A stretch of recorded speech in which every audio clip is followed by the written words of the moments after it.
Evangelism. Yeah. How you doing, sir? Hey, what's going on? Not They much. still doing abortions at this place? They are. They do. Yeah. Yeah.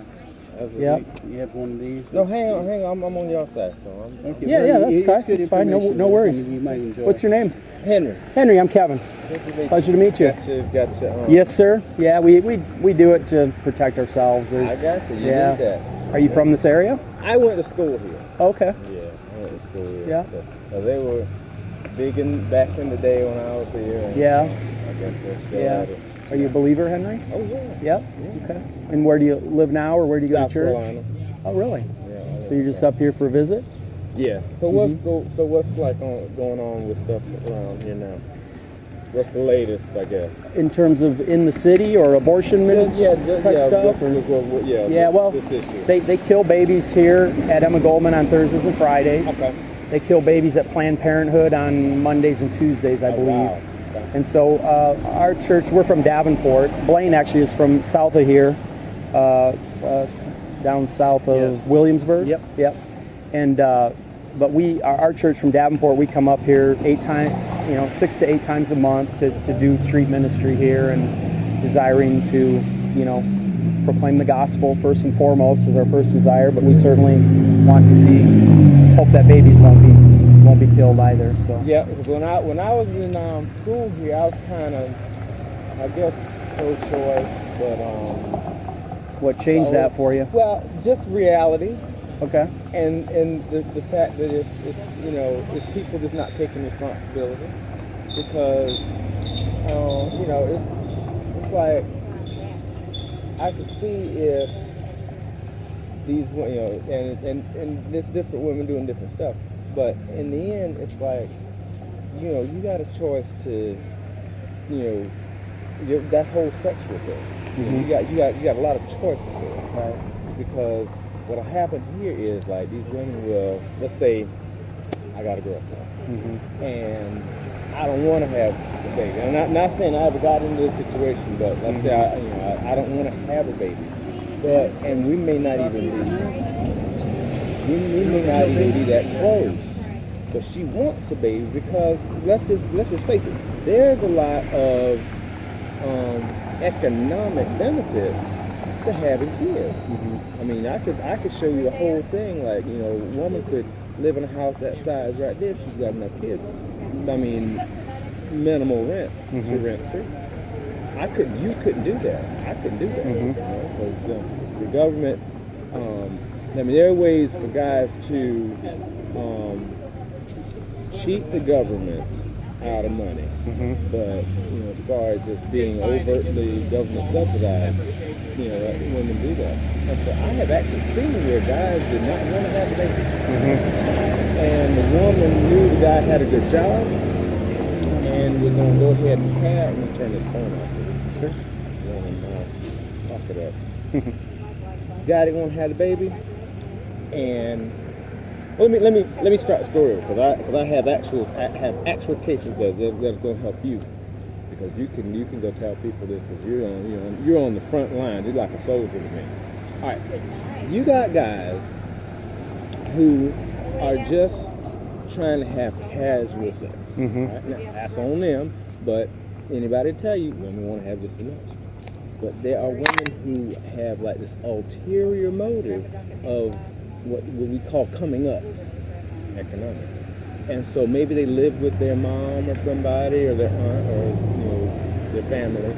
And so what they'll do is they will get a certain number of kids or try to get a certain number of kids because the formula is out there between food stamps, Section 8, and what they call the Earned Income Tax credit, where you can fleece the government for upwards of $60,000 a year, not doing any work. Mm-hmm. And one thing that I've been trying to, I work in the community with folks, especially young guys, trying to get them, young black guys, trying to get them employed and productive. And I sat down and I started counting up the cost.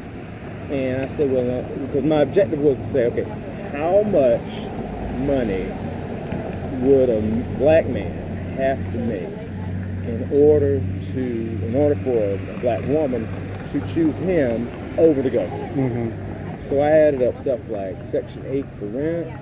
I added up like Medicaid for like health insurance.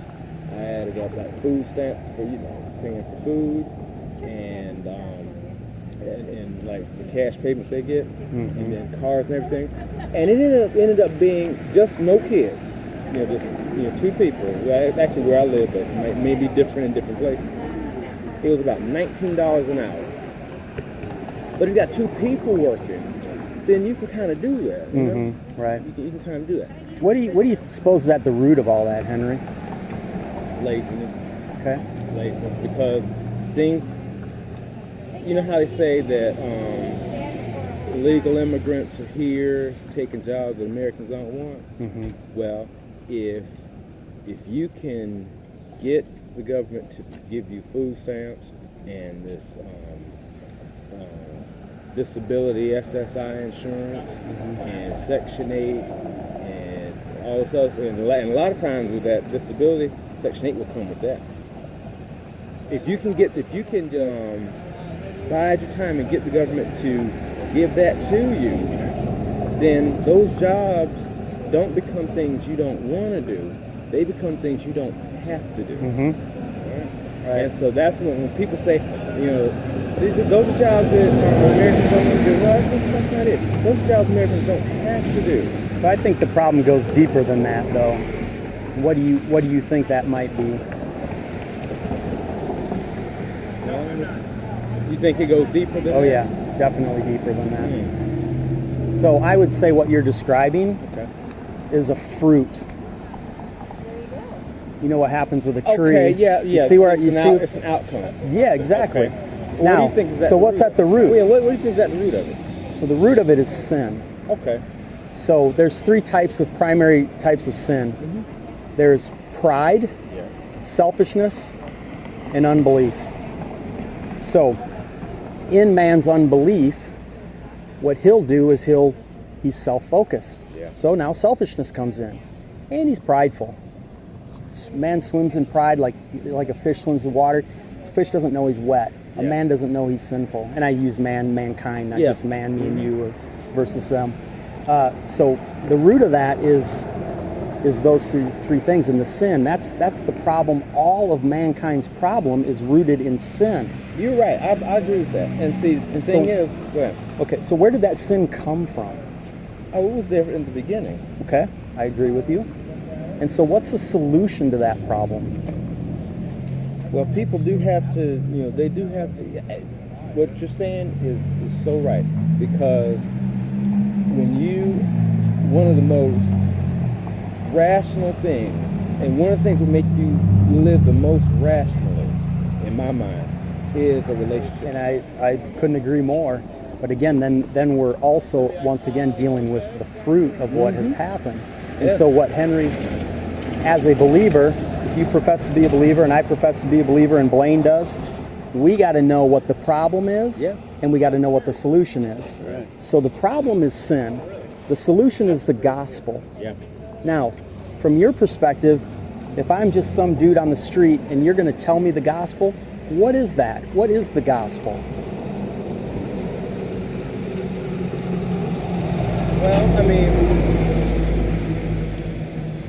it's salvation for your wrongdoing, and Jesus dying on the cross. Okay. In Romans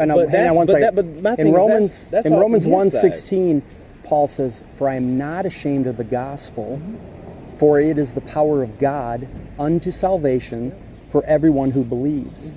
Okay, so one thing is that the gospel is the power of God unto salvation for everyone who believes. Right? So that's one piece of the gospel. And Paul's not ashamed of it, he said. Right.